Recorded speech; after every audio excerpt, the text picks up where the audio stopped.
The human body can survive only 3 minutes without air, 3 days without water, and 3 weeks without food. But when temperatures drop below freezing and the wind cuts through your clothes like broken glass, survival becomes a matter of hours, not days. On December 22, 2019, what started as a routine winter camping trip in the remote Alaskan wilderness became a fight against time, nature, and death itself. Two experienced outdoorsmen found themselves trapped in conditions so brutal that rescue seemed impossible. With Christmas just days away, their families had no idea that miles away from civilization, frostbite was stealing their fingers one by one, and hypothermia was slowly shutting down their bodies. But sometimes, miracles come from the most unexpected places. Sometimes, a single person with the right skills, training, and determination can mean the difference between a tragic headline and a Christmas reunion. This is the true story of how Navy SEAL marksman Jake Morrison's sharp eyes and unwavering courage turned what should have been a disaster into one of the most remarkable rescue operations in Alaskan history. What you're about to read isn't just a survival story. It's a testament to human resilience, the power of never giving up, and how one moment of recognition can save lives hanging by the thinnest of threads. The morning of December 20th, 2019, dawned crisp and clear over Anchorage, Alaska.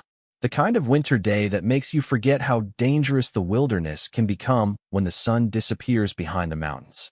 Tom Bradley, a 34-year-old construction foreman, stood in his driveway loading gear into his pickup truck while his breath formed small clouds in the frigid air.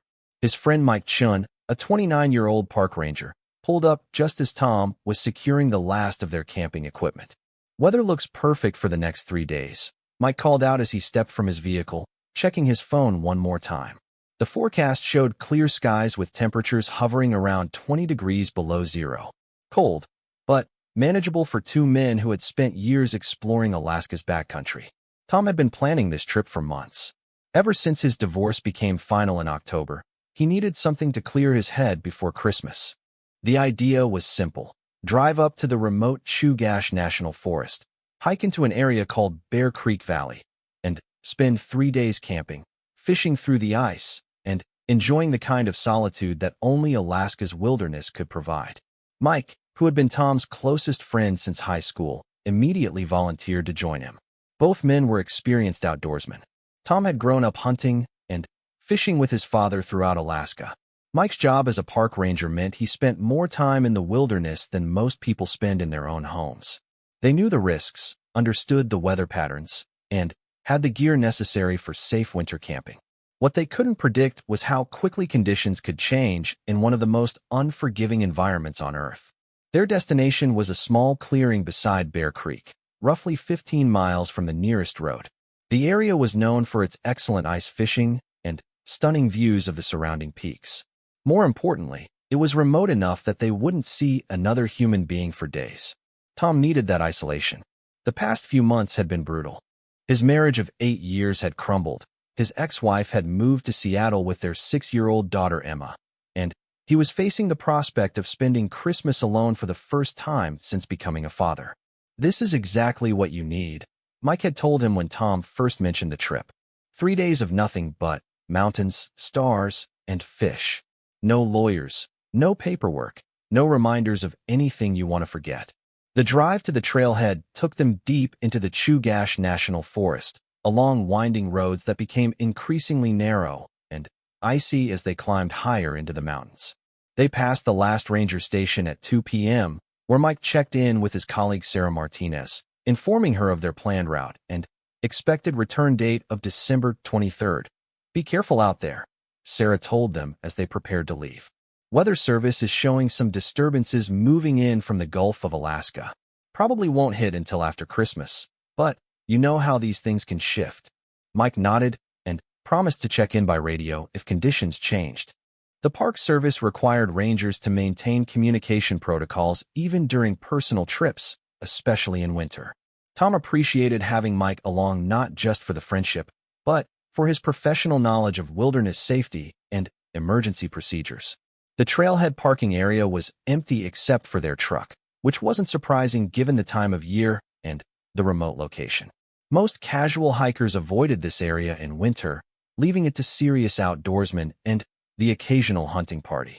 Tom and Mike shouldered their packs, each carrying roughly 40 pounds of gear, including a lightweight four-season tent, sleeping bags rated to -30 degrees, 3 days of food, water purification tablets, emergency shelter materials, and comprehensive first aid supplies.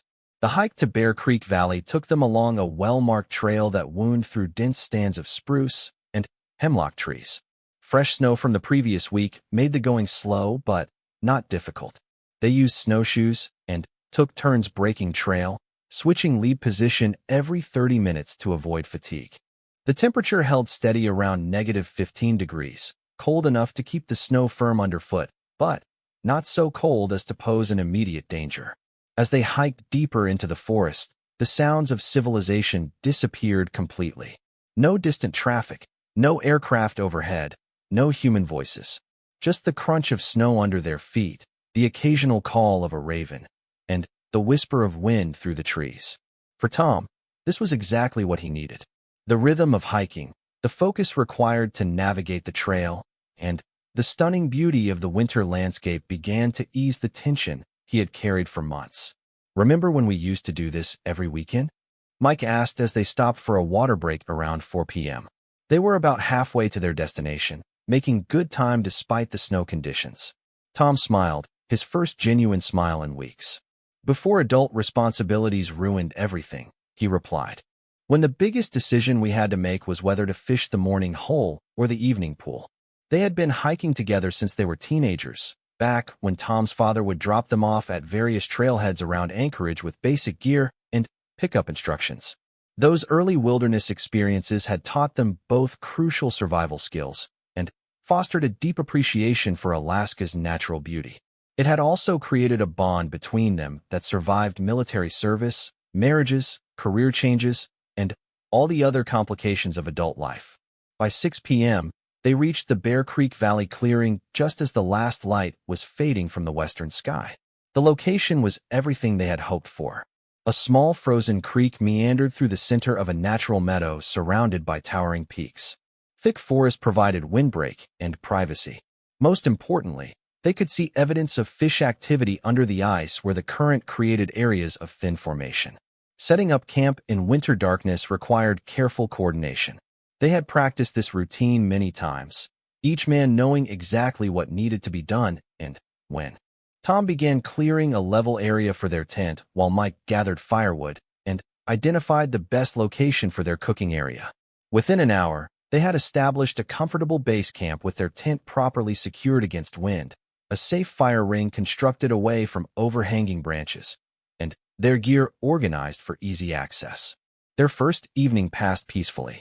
They cooked a simple dinner of dehydrated stew and instant rice, sharing stories and catching up on the details of each other's lives that phone calls and text messages never quite captured. The temperature dropped to around -20 degrees, but their camp was warm and secure. They fell asleep to the sound of wind in the trees and the distant howl of wolves somewhere deeper in the valley.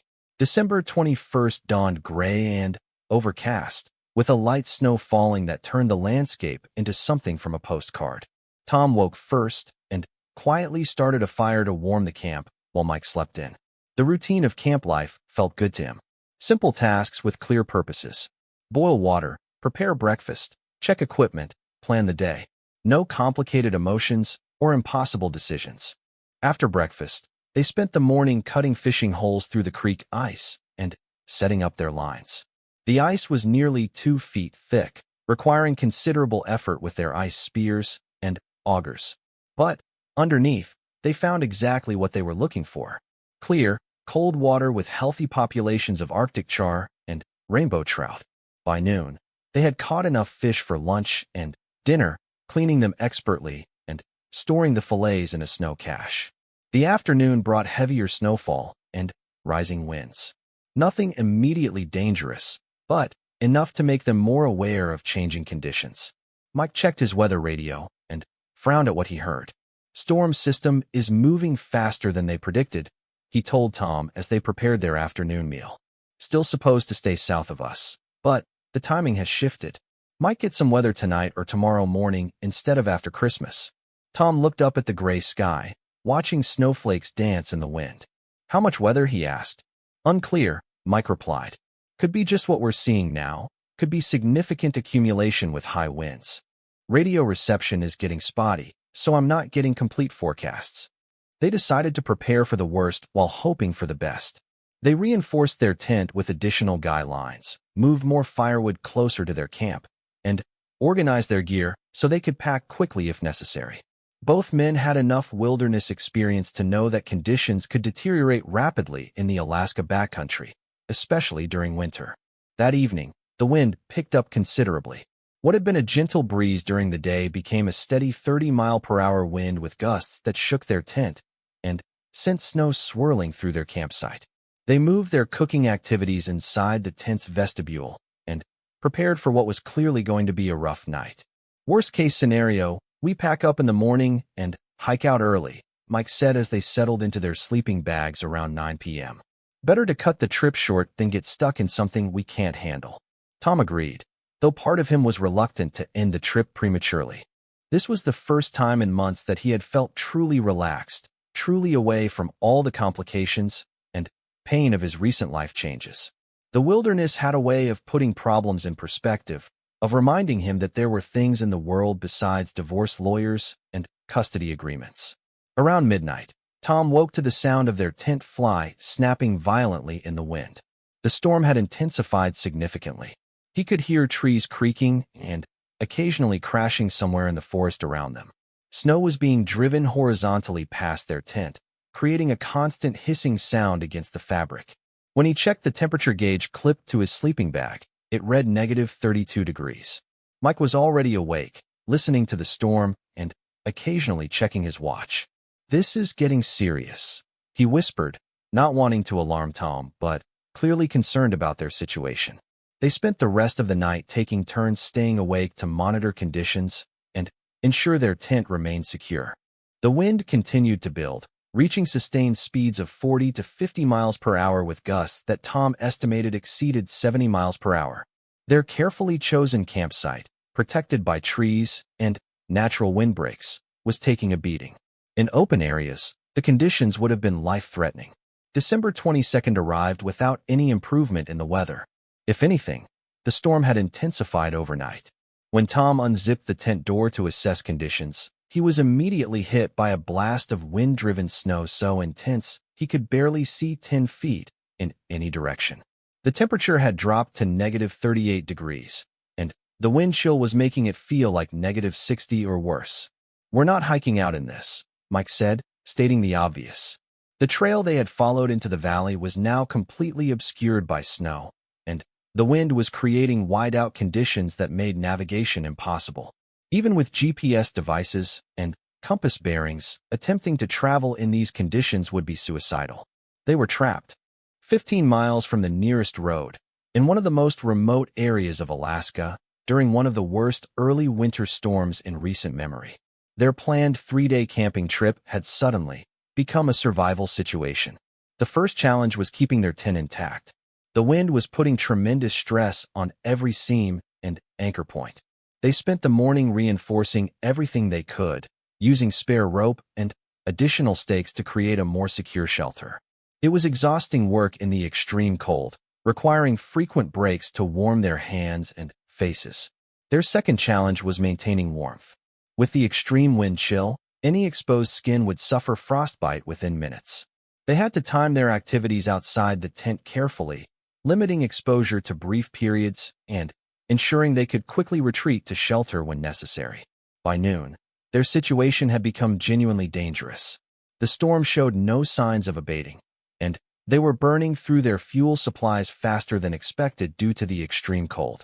Their tent, while holding up admirably, was beginning to show signs of stress.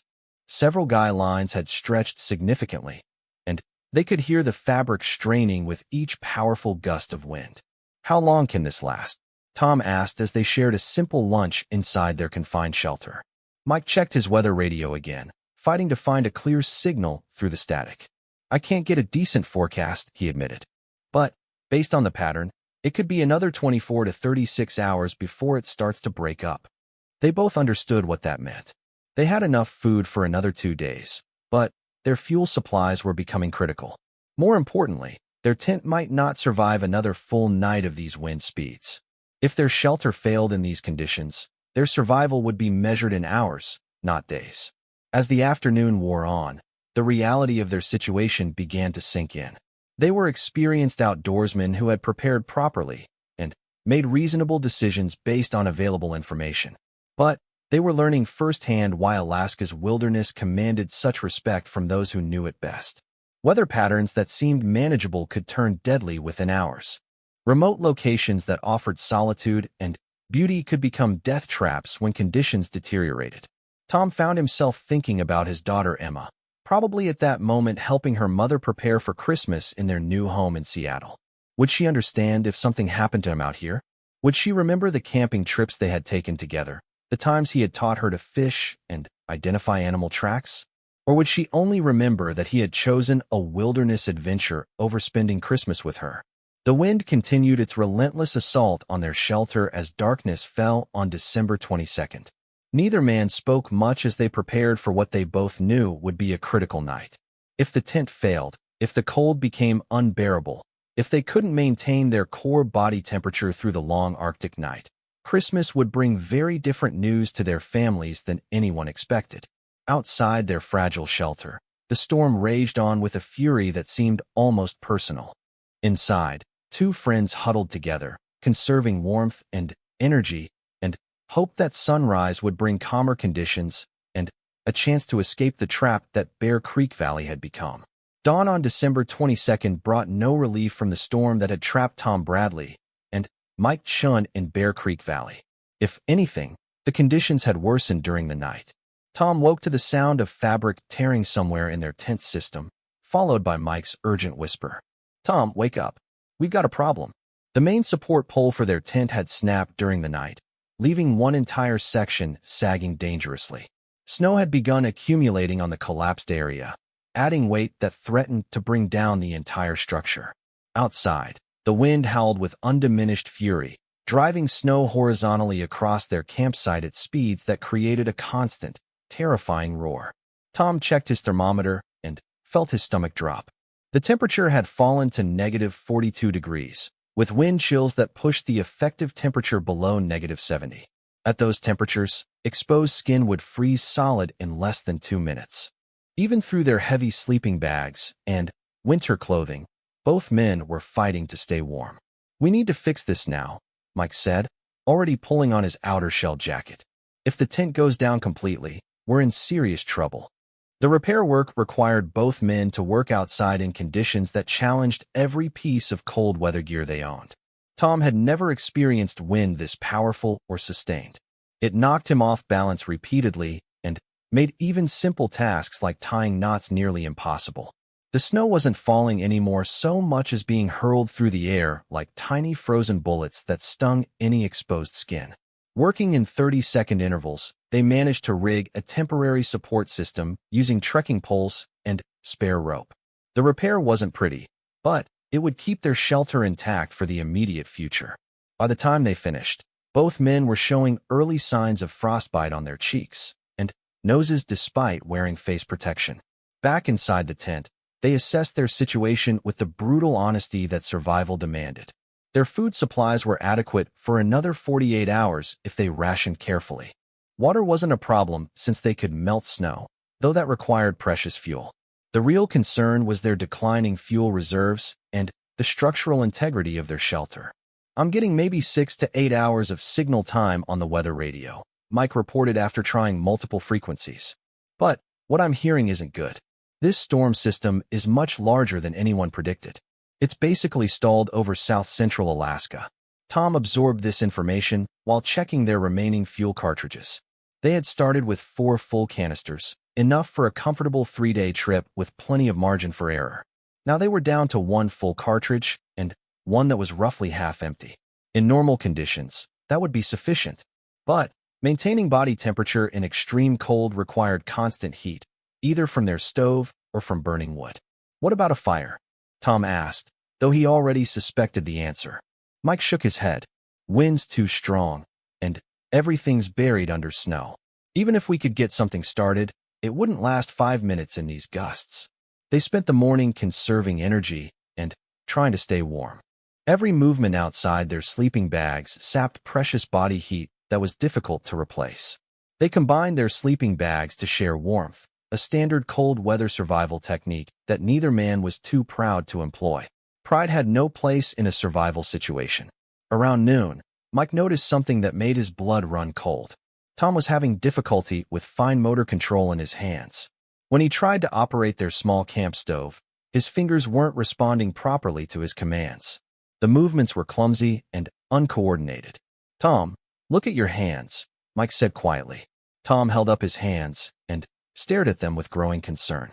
His fingertips were white and waxy-looking, and he couldn't feel them properly when he tried to touch his thumb to his fingers.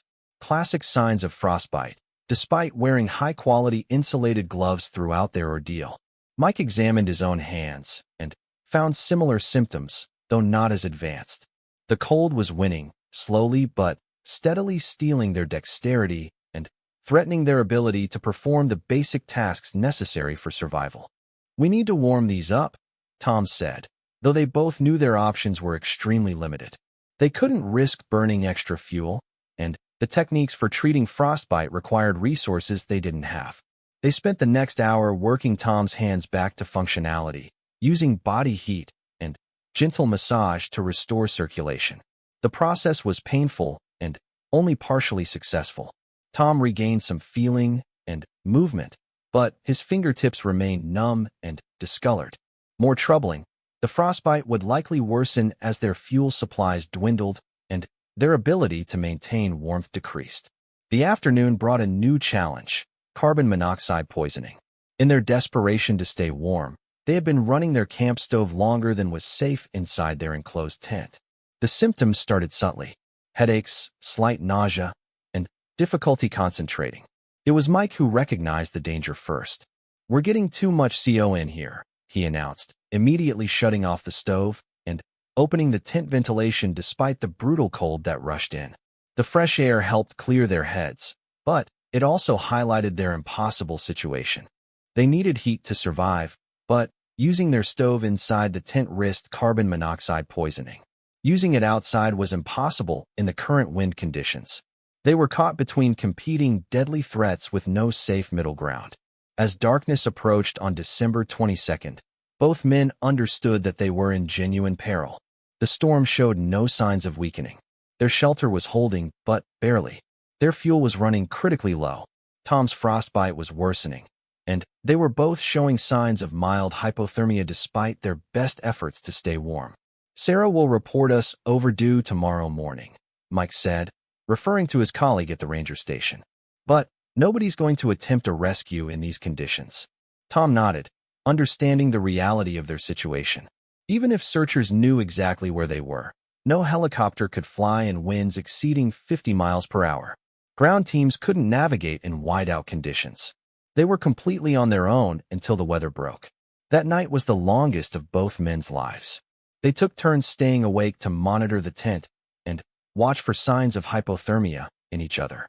The temperature inside their shelter dropped to -20 degrees despite their body heat and the insulation properties of their sleeping bags.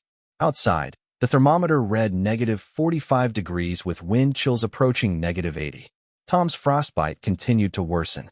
By midnight, he had lost feeling in 3 fingers of his right hand and 2 of his left. The affected digits were hard to the touch and had turned a grayish-white color that both men recognized as serious tissue damage. Without proper medical treatment, he risked losing the fingers entirely. Mike wasn't faring much better. The extreme cold was taking a toll on both men's bodies in ways that went beyond simple discomfort. Their metabolisms were working overtime to maintain core body temperature, burning calories, and depleting energy reserves at an unsustainable rate. They were both losing weight rapidly and feeling increasingly weak. Around 2 a.m., their worst fear materialized. A particularly violent gust of wind, stronger than anything they had experienced so far, snapped their main tent pole completely in half. The entire structure collapsed onto them, trapping them under heavy fabric while snow began accumulating on top. Working in complete darkness and bitter cold, they struggled to free themselves from the collapsed tent and assess the damage. The situation was catastrophic. Their primary shelter was destroyed beyond any hope of field repair. They were now exposed to the full fury of the storm with only their sleeping bags and whatever emergency shelter they could improvise. Emergency bivvy, Mike gasped, already reaching for his pack. Every wilderness expert carries an emergency shelter, usually a lightweight reflective bivouac that can provide temporary protection in survival situations. They managed to deploy Mike's emergency shelter, a small reflective tent designed for one person in emergency conditions. With both men crammed inside along with their sleeping bags and essential gear, the space was impossibly cramped. But it was shelter, and shelter meant life. The emergency bivvy wasn't designed for sustained use in extreme conditions. It had no insulation beyond its reflective properties and very limited ventilation. Within an hour, they were dealing with dangerous condensation buildup that threatened to soak their sleeping bags. Wet insulation in these temperatures would be a death sentence. "We're not going to make it through another night like this," Tom said quietly as they worked to manage the condensation problem. It wasn't despair speaking, just an honest assessment of their declining situation. Mike checked his watch, 3:47 a.m. Dawn was still hours away, and they had no idea how much longer the storm would continue. Their fuel was nearly exhausted, their primary shelter was destroyed, and they were both suffering from progressive cold injuries that were sapping their strength and coordination. But Mike also knew something about survival psychology. The moment you accept defeat is often the moment when rescue becomes impossible, even if help arrives. People have survived impossible situations by refusing to give up, by continuing to fight long after logic suggested they were doomed. "We're not dead yet," he told Tom firmly. "And we're not giving up. We keep making the best decisions we can with what we have. We conserve energy, we take care of each other, and we wait for this storm to break." Tom nodded, drawing strength from his friend's determination. They spent the remaining hours until dawn taking turns sleeping and monitoring their shelter. The emergency bivvy held, though just barely. Several times they had to clear accumulated snow from the exterior to prevent collapse. December 23rd dawned gray and hostile, but with one crucial difference. The wind had decreased slightly. Still dangerous, still well above the threshold for safe travel, but no longer the hurricane-force monster that had trapped them for the previous 36 hours. Mike managed to get a clearer signal on his weather radio and received the first encouraging news in days. The storm was beginning to weaken and move northeast. They might see significant improvement within 12 to 18 hours. The question was whether they could survive that long. Tom's condition was deteriorating noticeably. The frostbite had progressed to affect 6 of his 10 fingers, and he was showing signs of deeper hypothermia. His speech was slightly slurred, and he was having difficulty making decisions about simple tasks. Mike recognized the symptoms of advanced cold exposure and knew they were running out of time. Their fuel was gone. They had burned their last cartridge during the night, trying to prevent the emergency bivvy from accumulating fatal amounts of ice and snow. From this point forward, they would have to depend entirely on their sleeping bags and body heat to survive. As the morning progressed, Mike made the difficult decision to venture outside their shelter and attempt to signal for help. The wind had dropped enough that he could move around their immediate campsite without being knocked down, though visibility was still severely limited by blowing snow. Using a small signal mirror from their emergency kit, Mike began flashing light toward the valley's high points where any potential rescuers might be positioned. He had no way of knowing if anyone was even looking for them yet, but the effort was better than waiting passively for help that might never come. The signaling work was exhausting and dangerous. Even the reduced wind speeds were sufficient to cause rapid heat loss, and Mike had to return to the bivvy every 10 minutes to warm up. His own hands were becoming increasingly numb and clumsy, making it difficult to aim the signal mirror accurately. Around noon, Tom's condition took a serious turn for the worse. He became confused and disoriented, asking Mike questions about where they were and how long they had been in the mountains. Advanced hypothermia was affecting his cognitive function, a development that Mike knew could progress rapidly to unconsciousness and death. Mike faced an impossible choice. Tom needed immediate warmth and medical attention that were simply not available in their current situation. The storm was weakening but still dangerous for travel. Their location was remote enough that even in good weather, ground teams would need hours to reach them. Tom was running out. Using their GPS device, Mike confirmed their exact coordinates and tried to transmit their position using his emergency radio beacon. The signal was weak and intermittent, but it was their best hope of guiding rescuers to their location if and when help became available. As afternoon faded toward evening on December 23rd, both men understood that they were approaching the limits of human endurance. The cold had been their enemy for over 60 hours now, slowly stealing their strength, their dexterity, and their hope. Tom was drifting in and out of consciousness despite Mike's efforts to keep him alert and active. Mike continued his signaling attempts whenever conditions allowed, flashing their mirror toward any break in the clouds and maintaining their radio beacon despite its weak battery. He had no way of knowing that 40 miles away, a different drama was unfolding that would soon intersect with their desperate situation in ways neither man could imagine. The storm that had trapped them was also affecting aircraft operations across south-central Alaska. But some flights were still operating, and some people were still watching the skies with eyes trained to notice things that others might miss. Sometimes survival depends not just on the courage and determination of those in danger, but on the vigilance and skill of those who happen to be in the right place at the right moment. As the gray light of December 23rd began to fade toward what might be their final night in the wilderness, Mike had no idea that help was closer than he dared hope. Somewhere above the storm clouds, trained eyes were scanning the landscape below, looking for any sign of distress in the vast white emptiness of the Alaska backcountry. 42 miles northeast of Bear Creek Valley, Navy SEAL Chief Petty Officer Jake Morrison was conducting a routine training flight in a modified CH-47 Chinook helicopter when his carefully planned exercise suddenly became something else entirely.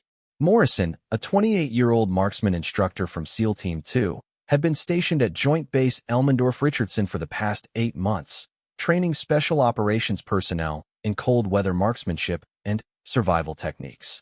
The flight was part of an advanced reconnaissance exercise designed to simulate search and rescue operations in extreme Arctic conditions. Morrison and 3 other SEALs were practicing long-range observation techniques, using high-powered optics to identify and assess targets across the vast Alaskan wilderness. The exercise was supposed to be routine, but the massive storm system that had been battering the region for the past 2 days had created unique training opportunities that their instructors hadn't wanted to waste. Weather starting to break up to the south, reported Chief Warrant Officer Lisa Park, their pilot, as she adjusted course to avoid the worst of the remaining turbulence. Visibility is still pretty limited, but we're getting some clear patches. Morrison nodded from his position at the helicopter side window, where he had mounted a powerful spotting scope normally used for extreme-range precision shooting. Even in the military's most advanced helicopter, the flight was rough enough to make detailed observation work challenging. But Morrison had spent years developing the ability to maintain steady aim and clear vision under difficult conditions. "Copy that," Morrison replied, adjusting his scope's focus as they passed over a particularly striking section of wilderness. Through his optics, he could see the storm's aftermath written across the landscape. Fallen trees, massive snow drifts, and areas where the wind had scoured the ground nearly bare. The storm had been even more severe than weather reports had indicated. Morrison had grown up in rural Montana, where severe weather was a fact of life rather than an exception. His father had been a hunting guide who specialized in extreme weather expeditions, teaching clients how to survive and thrive in conditions that would challenge even experienced outdoorsmen. Those early experiences had shaped Morrison's approach to his military career and made him particularly effective in Alaska's demanding environment.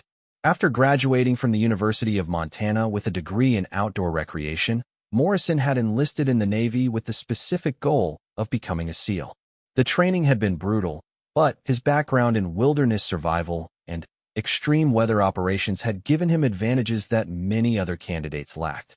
He understood intuitively how to read weather patterns, how to move efficiently through difficult terrain, and how to maintain equipment and morale during extended operations in harsh conditions.